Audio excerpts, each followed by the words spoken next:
এয়া আজি মই বনাব লৈছোঁ জহা চাউলেৰে পায়স। তাৰ বাবে লৈ লৈছোঁ মই অলপমান খিচমিচ আৰু কেইটামান কাজু, 2-3 খিলা তেজপাত আৰু 5টা ইলাচি। লগতে আছে মই মনোৰমা ঘি লৈছোঁ আৰু 1 লিটাৰৰ আমুল তাজা। আৰু আছে চেনি। জহা চাউলখিনি মই এইদৰে তিয়াই ৰাখিছিলোঁ 2 ঘণ্টাৰ কাৰণে। এতিয়া টুকি ল'ম।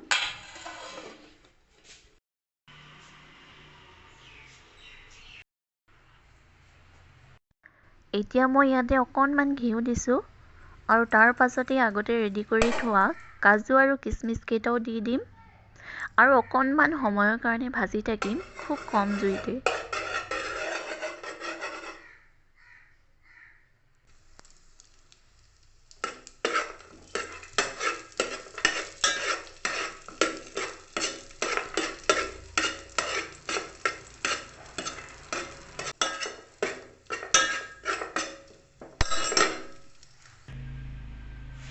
এয়া মই কাজু আৰু কিচমিচখিনি ৰঙচুৱা হোৱাকৈ ভাজি ল'লোঁ। গাখীৰখিনি দি দিছোঁ। প্ৰথমে মই আধা লিটাৰমান গাখীৰহে দিছোঁ। পিছত আকৌ দিব লাগিব যিহেতু মই চাউল 1 কাপ লৈছোঁ। গতিকে তাৰ অনুপাতে গাখীৰ লাগিব আমাক 1 লিটাৰ। গাখীৰখিনি দিয়াৰ লগে লগে মই দি দিছোঁ তেজপাত কেইখিলাও। আৰু তাৰ পাছতেই সঘনাই লৰাই থাকিব লাগিব এই গাখীৰখিনি।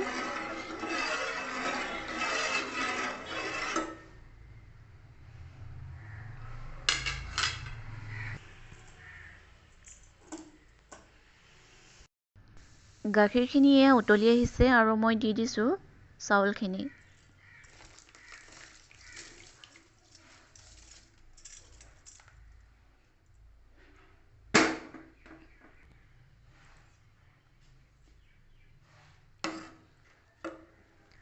আৰু লৰাই থাকিম একেদৰে চাউলখিনি। কম জুইতেই সিজিব দিব লাগিব চাউলখিনি।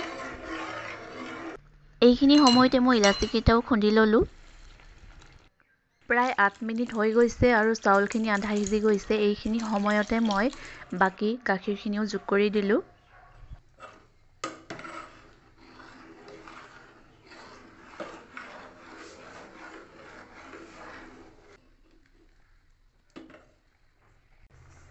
এতিয়া মই মিঠা অনুসৰি চেনিখিনি দি দিম। লগতে ভাজি থোৱা কাজু আৰু কিচমিচখিনিও দি দিম।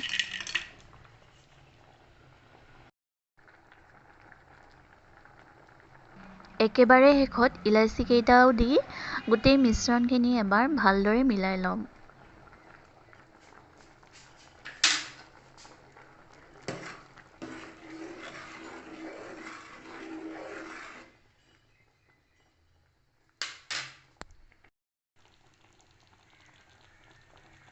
আৰু এতিয়া কম জুইতে 10-12 মিনিটমানৰ কাৰণে পায়সখিনি সিজিবলৈ দিম।